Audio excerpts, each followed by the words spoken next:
Welcome to another episode of No Such Thing as a Fish, a weekly podcast. This week coming to you from the Edinburgh Festival. My name is Dan Schreiber, and joining me as ever is the three QILs. Please welcome to the stage Andy Murray, James Harkin, and Anna Chazinski.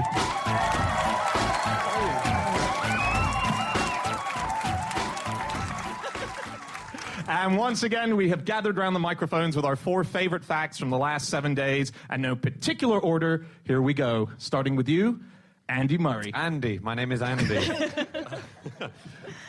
My fact this week is that the first ever pencils were used to draw on sheep.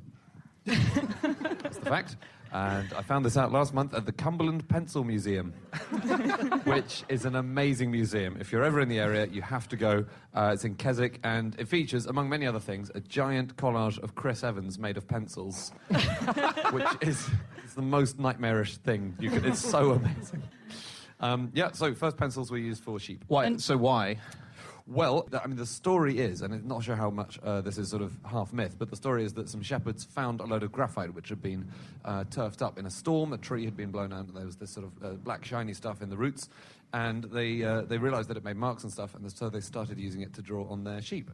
And the first ever pencils were just lumps of graphite wrapped in sheepskin. Okay, that's good. I did slightly have an impression that they were sort of writing, novels, and then just hand your sheep into a publisher. There you go. So when did someone decide that we can now take it off sheep and put it into other uses? Well, that initial discovery was in the 16th century, and there are some people who say that it went back earlier. People say that the Aztecs might have found it and used it as a marker a few hundred years before, but there isn't too much evidence about that. So. Yeah, but it was a massive market, wasn't it, the graphite? Oh, yeah. Like, if you stole graphite, you would be sent to Australia as punishment. And they used to have, armed guards chaperoning their horses and carts with graphite down to London, didn't they, from Cumbria? Yeah, and even the miners, as you were mining it, you would have two men with blunderbusses next to you to make sure you weren't slipping it into your pockets. It is kind of extraordinary that there was this naturally occurring graphite that was found in Borrowdale in the Lake District, and that's the only big source of solid graphite that's ever been found. So Britain controlled the pencil industry for some time. Yeah, we were nailing that. It was huge. That was a massive deal. Yeah. And right now, the Cumberland Pencil Museum says this, and I can't quite believe it. They say that in 1650, graphite was briefly more valuable than gold. Well, what they did was they deliberately only mined it for short amounts of time in the year to kind of keep the price up. Because we had this monopoly on it, and we sent it all the way around the world, and they just wanted to keep the price as high as possible. Oh, clever. Yeah. But now, hasn't it now turned once again into one of the most expensive materials in the world? Pencils are more expensive than gold. Yeah. Yeah. No, but so... I have a few here I'll sell to you after the show. James and I have actually met a guy his name's Andre Geim. And he discovered, so he's a scientist, but he does all sorts of interesting science things. For example, they had the biggest magnet in the world. Yeah, he made a frog levitate. So he was passing the biggest magnet in the world, and he thought, that's a pretty big magnet. I wonder what would happen if something went into it. So he threw his ham sandwich into it, and it floated. It just floated inside this magnet. And then he won an award for floating a frog inside it. Yeah. Do you think sheep and frogs have a mutual support group where they discuss what people have subjected them to? And they drew all over me for 300 years. Well, I was levitated between magnets. Yeah. When you say he chucked a ham sandwich in there, yeah, that's an amazingly cavalier use of what is presumably a really expensive bit of equipment. I know, it was a bold move. A ham sandwich? Yeah, he won an Ig Nobel Prize for that, but then he won a Nobel Prize for discovering graphene. Yeah. Which is, Dan? Which is pencils. When you write with them, that bit that comes out? Back to you, James. It's a layer of carbon which is basically one atom thick, and they think it's going to be the future, and they'll make all sorts of things out of it. And it turns out that is the strongest material that we found in the universe. Graphene is so strong that if you had a sheet of it, I think I read this, you could balance an elephant, right, a grown elephant, the elephant is standing on a pencil, and the pencil is point down on a sheet of graphene, and the graphene won't break. That's how strong it is. How are you lifting the elephant onto the pencil, though? I think that's the question. So you were saying about how long was it until we had pencils? Well, actually, graphite is kind of okay, but it wasn't quite good for pencils because it kind of fell apart a little bit. And in 1843, an artist called William Brockenden invented a machine which could press graphite so that you could have actual lead like you would have in pencils. But that machine actually has had a much better use. They found out you could use it to make pills. And all the pills that you eat today...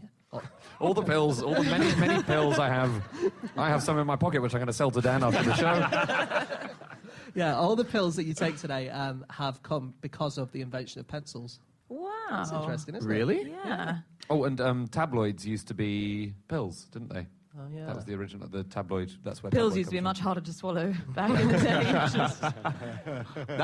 I wanted to use this as a main fact for the show, but bubble wrap was not used as bubble wrap. It was originally designed as wallpaper. And they, for years, were trying to get people to buy their futuristic wallpaper, and no one liked it. And it sat in an office for ages. And then suddenly someone just went, why don't we put it in this box? And it worked. And suddenly that's how the industry grew. But they sat there for years just going, what are we going to do with our... years just popping the wallpaper.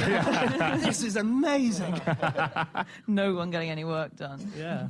The 2013, they had a thing called the Diagram Prize. They have it every year, and it's for the weirdest book title. Oh, yeah. And in that year, the prize was won by a book called Goblin Proofing One's Chicken Coop. But what came second, or what it beat to the prize, was a book called How to Sharpen Pencils. It's by David Rees, and I went onto Amazon to see if I could buy it. And they have a deal where people who buy the Sharpening Pencils book also buy pencil sharpeners and a set of 12 pencils. And you can get them all for £45.87. That's not bad.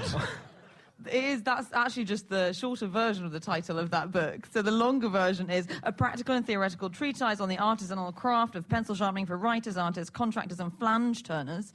And it has unbelievably high ratings. So it has 82 ratings on Amazon, and more than 3/4 of them are 5-star ratings. So one rating, the top 5-star rating, is headed sharp and to the point, which was nice. He also runs, the guy who wrote it, David Rees, now runs a pencil sharpening business where you can send your pencil to him. What? And he'll send it back. And he will sharpen it. Wrapped in bubble wrap. There's a quote from him. He says, I'm sure there's probably somebody in India who could sharpen your pencil for less, but if you want authentic American craftsmanship... Whoa! Is it true, the thing about them using pencils in space? It's true that they did, but the thing that isn't true is that America spent billions making a special ballpoint pen, and the Russians just took a pencil. Actually, they all just took pencils. Oh, okay. Yeah. And then the space pen was developed, which was that great pen that you can buy commercially now. And a really interesting thing, it was down to that pen that both Neil Armstrong and Buzz Aldrin were able to get off the moon, because, no one knows how important this actually was. So as they were on the moon and it was time for takeoff, they had the ignition switch, which had to go on to set the boosters off to launch back into space. And as Buzz Aldrin flicked it on, it broke in half. And he thought, uh-oh, that's... I reckon he didn't say, uh-oh. Whoopsie daisies. Uh-oh, Spaghetti-O! So what he did was he took out his pen and he put it into the switch, and he used that as the switch to get them off the moon. Yeah. Oh, wow, that's amazing. I did not know that. Wow. The world's largest pencil has a 250-pound eraser on the end. The lead is 4,000 pounds in weight, and the exterior is a perfect yellow hue of these typical American yellow pencils. It's from Pennsylvania. No. No way. Sorry. Is it really? The graphite is from Pennsylvania. Yeah, Is it really? And I never noticed that. Oh, my God. Because it's not spelled Pennsylvania, is it? Yeah. Wait, did you just notice when he said it out loud just then? I noticed it when everyone laughed. It'd be a really cool sort of cartoon character of a vampire with pencils for teeth from Pennsylvania. That'd be great. Amazing. The one problem with this massive pencil that they didn't think of... Well, it can't be lifted by any human? Is that the one problem? There was one more problem. They said, we thought about making the world's largest pencil sharpener, but we ran out of money. Do you know that, speaking of having rubbers on them, the guy who discovered that rubber could erase pencils, so before that, people used to use wet bread, didn't they? Yes, breadcrumbs. But the guy who discovered that rubber could be used to erase pencil, also discovered oxygen. Priestley? It's Priestley. Yeah. Wow. He was the first person to write, oh, by the way, this rubber thing I'm using to write down all my chemical theories is really useful for erasing the wrong ones. That's amazing. Yeah. The guy who thought of first putting a rubber on the end of a pencil was a guy called Hyman Lipman. What are you laughing at? Well, Hyman is a perfectly normal name. Absolutely. This was in 1862, and he came up with this idea, put a rubber on a pencil, brilliant idea. He sold his patent to a guy called Joseph Rockendorfer for $100,000. And then Rockendorfer thought, I've got the patent now. He started suing everyone else who was making them, but the Supreme Court of the United States ruled against him, saying that the patent was invalid because actually he was just taking two other inventions and sticking them together. And so he paid £100,000 for nothing. So two inventions stuck together doesn't constitute a new invention? No, why? Nothing. Don't get excited about the Mousetrap-Remote-Control anytime soon. Okay, time for fact number 2, and that is my fact. My fact this week is drinking alcohol makes you more attractive. It's something that they discovered fairly recently, and they did this with test studies with students. So if you drink a glass of alcohol, it makes your face more attractive. But then if you drink another, then you reduce yourself again back to... Oh. No, so it's basically, they say that it just relaxes your face. A glass of alcohol relaxes your face and makes you seem more sexy. And you can't see me back home, but the audience is going, whoa. I didn't know Captain Sexy was in the room. Is that the thing about faces, that the more relaxed they are, the sexier they are? That's why slack-jawed people are famously gorgeous. Well, there are a couple of theories, aren't there? Because it could be that your pupils get larger after a glass of wine. That's a sign of attraction, so you look more attractive if you have very large pupils. Or it could be, the other theory is possibly that your cheeks get a bit rosier, and that's a sort of sign of vitality and health and all of this stuff. So. It is weird that it's only one glass of wine, though. I mean, I can't believe people's physical appearance changes that much between one glasses of wine, and I've had too many, actually, myself. Yeah, your glasses are very large, though, Anna. There was a study done about beer goggles as well that they gave people alcohol and they asked them to rate people's faces, and they said it was a roughly 10% increase in ratings of attractiveness when you got drunk compared to when you were sober. Really? So that was supposedly to prove that beer goggles exist. There was also a study where people were split into 4 groups. So basically this study showed that people, when they're drunk, think they're more attractive. So they're asked to look at pictures of themselves or videos of themselves, and if they're a bit pissed, they're like, yeah, I'm really hot. But people who think they're drunk but aren't drunk still think they're more attractive. So they gave people what they said was 6 shots of vodka, and then it wasn't vodka, it was just, water that smelled a bit like vodka, and then they asked them to watch a video of themselves, and they uprated their attractiveness, because they obviously convinced themselves they were drunk, and then thought, well, when I'm drunk, I become more attractive. So isn't that interesting? That is really cool. I mean, we said some of the animal experiments were quite cruel, but I think giving people water and saying it's vodka is about as cruel as you can get, isn't Yeah. it? I'd be suing. 6 shots is an awful lot, isn't it? Oh, Andy. Who's with me, temperance guys? But what if all alcohol was just replaced by placebo alcohol and no one told us? Wouldn't we just have the same? It would just be exactly the same. If we think we're drunk when we're not, they could just save all that money making alcohol. Yeah, that's a and good just give us point. stuff that smells and tastes a bit like alcohol, and then They've been doing it for the last 10 years. I was part of the committee that decided. Mine is real, but your guys. There's also a study that showed that men rate pictures. So, yeah, we think people are more attractive when we're a bit drunk. And men even rate women more attractively when they look at pictures of them when they are read alcohol-related words. No. So, if you say the word beer to a man and then put a picture of a woman in front of him, he's like, oh, yeah, she's hotter than she was 5 minutes ago. So if you felt that you were slightly unattractive in life, you could just rename yourself Whiskey or, yes. Hello, I'm Beer, lovely to meet you. And you'd be, well, hello, Beer, lovely to meet you. Really? Yeah, I think that's a really good idea. Oh, my God. I found out about another study. This is a 2013 study by a group, I think it was of German scientists. It was for how to get a bartender's attention. The results revealed that bar staff responded to a set of 2 non-verbal signals. Oh, exciting. What are these signals going to be? First, customers position themselves directly at the bar counter. And secondly, they look at a member of staff. because I've been doing it wrong for years. You've been stood outside looking at a horse. So fruit flies use alcohol as medicine. They are often attacked by parasitic wasps who kind of lay eggs in them and then eat them from the inside when they're born. But what they can do is they can drink loads and loads and loads and loads of alcohol, and the alcohol kills the wasps, but it doesn't kill them because they're like hard. They're not like you, Andy. They can take it. But even better is when they'll even see a parasitic wasp, they will ply their children with alcohol to save them as well. That's what they're telling the social workers, is it? I read another slightly interesting science report, which is that our faces look better from behind. So apparently, when you see someone from behind, you picture what their face looks like, and you project this face onto a person, and ultimately it's usually disappointing when the person turns around, according to scientists. And so they've said the best view for any human is from behind of a face, yeah.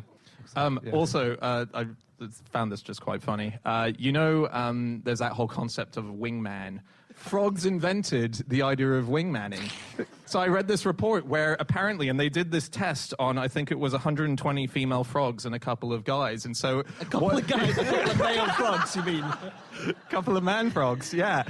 And so the man frogs would come into the bar, and one of the man frogs would bring an ugly mate, as the scientists call it, and the ugly mate would come in, and it'd make the other frog look better looking, and then all the other female frogs were like, "Oh, who's the good looking?" Wow. Yeah, I always take a slug to a bar. It works pretty badly. Everyone keeps getting off with the slug. It's really embarrassing. We're going to have to move on. Okay, it's time for fact number 3, and that is James Harkin. Okay, my fact this week is that the National Giant Vegetable Championships had to move venue in the mid-'80s as the pumpkins started getting too big to fit through the doors. Sorry, I just find that so funny. Do we know how big the doors were? Yeah, it was a pub. It was called the Mill Tavern. It's in Cwmbran. And so it's a proper double swinging doors. Wow. And in the mid-'80s, they had to move it, and then it moved to the Cwmbran Working Men's Club, which presumably just had bigger doors. Where is Cwmbran? Sorry. It's in South Wales. Okay.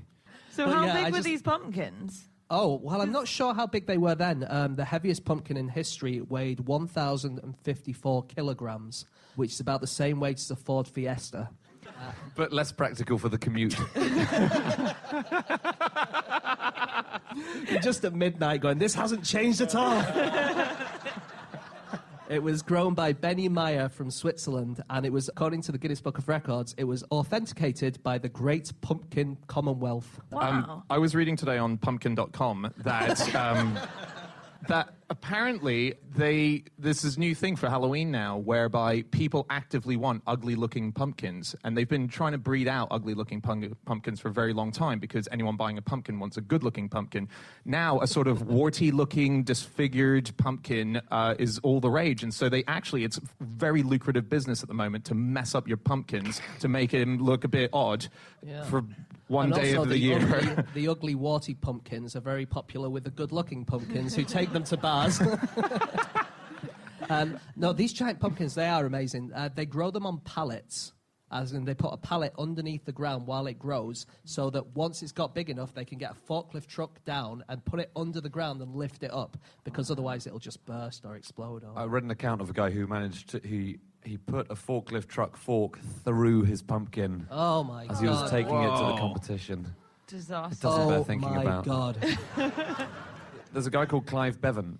He grows giant pumpkins, and in 2011, he donated some to be crushed by a monster truck at a charity event. And I don't think there's a better evening out than watching a giant truck crush a giant pumpkin. Yeah. Isn't that amazing? And he went to Malaysia. He was sort of poached by the Malaysian government to grow giant pumpkins for them. And the ones he grew there, they weigh about 20 stone, and they have to be moved by helicopter. Yeah. There was a study done about how big pumpkins can get, and They put a load of pumpkins in like this weird vice instrument, and they saw how much pressure it could get. And they worked out that in a perfect world, you could get a pumpkin that was 20,000 pounds, which is the size of 2 elephants. Whoa. And that's what their skin could hold before it would just give up. That does sound like a perfect world, James.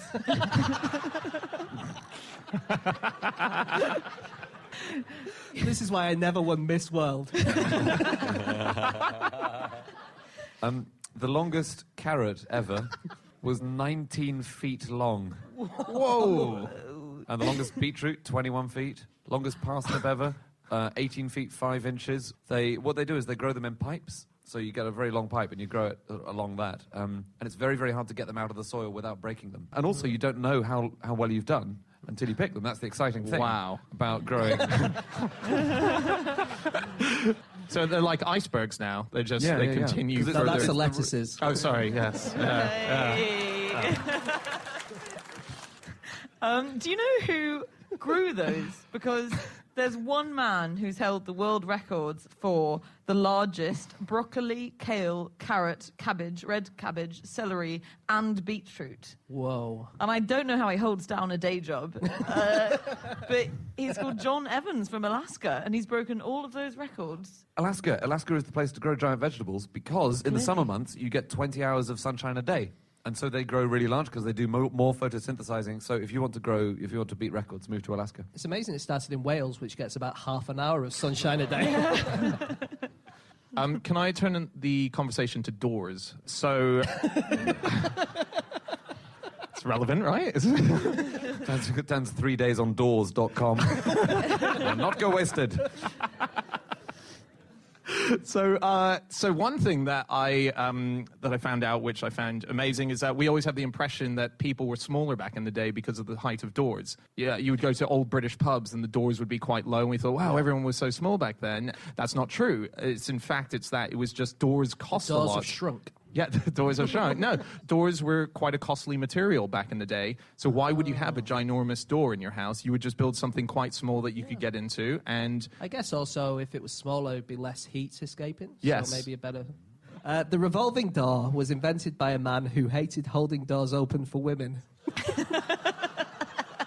Really? Yeah, he was called Theophilus Van Kennel.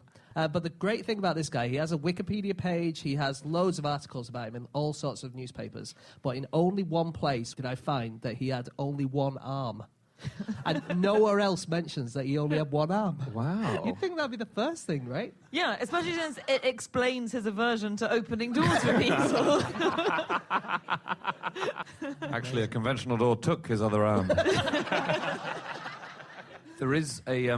I have read a manual on taxidermy which says, do not make sure the doors of your taxidermy workshop are large enough to get out the animals that you are. Because there was one guy who had a bad experience with an elephant. It genuinely stuffed an elephant and then could not get it out of his workshop. How did he get it in there? I don't know. I think maybe he raised it in there and then killed it in there. Do you know that the automatic door was invented a very long time ago? Like way so we think of it as probably quite a modern invention, and absolutely the sort of modern... Because it's electric, you would Yeah, think. exactly. The motion sensor thing where you... Yeah, exactly, yeah. But there's evidence that Hero/Heron of Alexandria actually invented an automatic door using pneumatics and using water and so on in order to get it open and closed. He was an amazing guy. This guy was extraordinary. He was the guy who invented... He invented the first vending machine. It was a coin-operated vending machine. He used to teach in the libraries of Alexandria, so this is how old it is. And the first ever vending machine, you put a coin in it and it gave you some holy water. How cool is that? That's what this guy did. He was like the Steve Jobs of his day. I wanted the Mars bar. Okay, it's time for our final fact of the show, and that is Chazinski. Yes, my fact is that the beaded lacewing insect incapacitates its prey by farting on it. So the beaded lacewings are those little insects which are really understudied. Hardly anything is known about them, and they have those transparent wings. So when it's fully grown, it just is a vegetarian, vegan. But as a larva, as a baby, when it's less principled, it is really carnivorous. And so these larvae go around and they live in like termite nests, and they go around and stun termites with vapor phase toxicant, which they release from their anus. The larva raises its anus up in the air in the termite's face and excretes this scent, and the termite feels okay for a little bit. Then it becomes immobilized, and then within a couple of minutes it's kind of fainted, and then it dies after about 3 hours, and it makes it much easier to pull apart and eat, which is quite an impressive way of killing your victim, That's I think. amazing. Yeah. Yeah. The other thing I read is that these lacewing larvae are 30 times smaller than the termites that they're eating. Wow. Yeah. Yeah, it's a real David and Goliath situation. I can't imagine what your Bible class was like. Well, and they can incapacitate 6 termites in one fart. Wow. So, very efficient. On the flip side of using something as a weapon, using your bum as a weapon, I read about a slug in Canada. Careful, you may be talking about a friend of mine. So apparently this slug, when it gets scared, when it gets frightened, its bum falls off. So it's like, boom, it goes, oh! Yeah, it's called the Canadian blue-grey tail dropper slug. And yeah, its bum just falls off.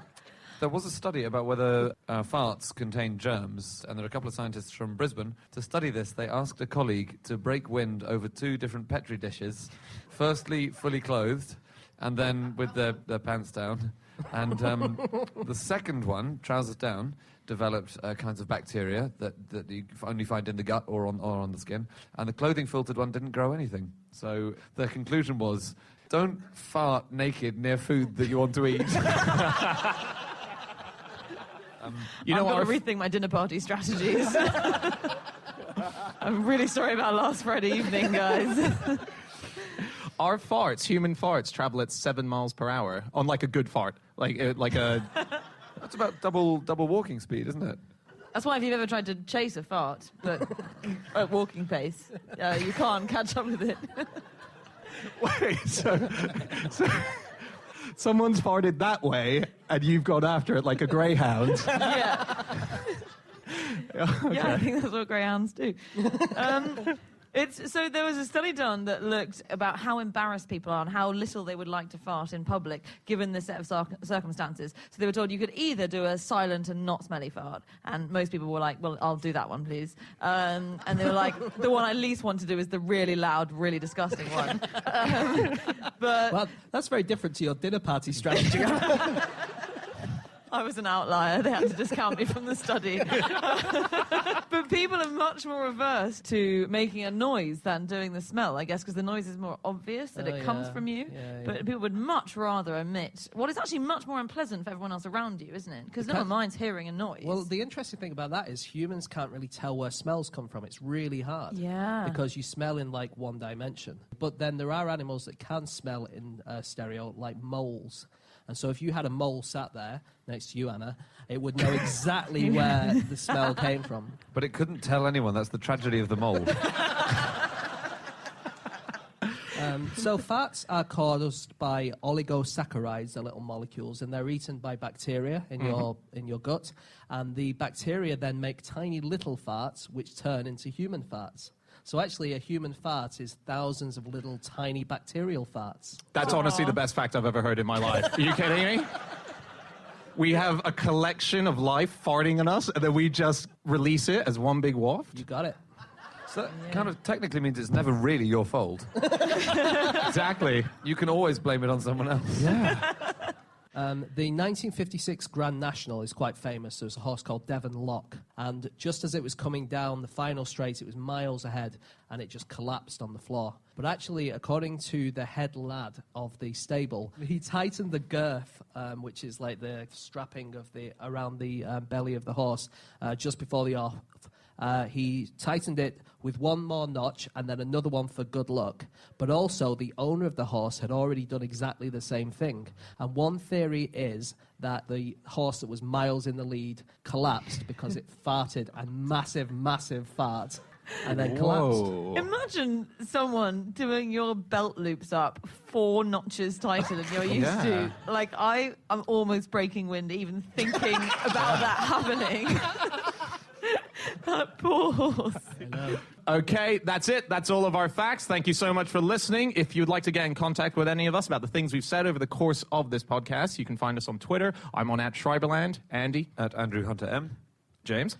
@Eggshaped. Chazinski. You can email podcast@qi.com. Yep. Or you can go to nosuchthingasafish.com. That's our website. We have all of our previous episodes up there. You can go to @QI Podcast on Twitter. We'll be back again next week with another episode. Thank you so much for being here, guys. Thank you so much for listening. Have a good night.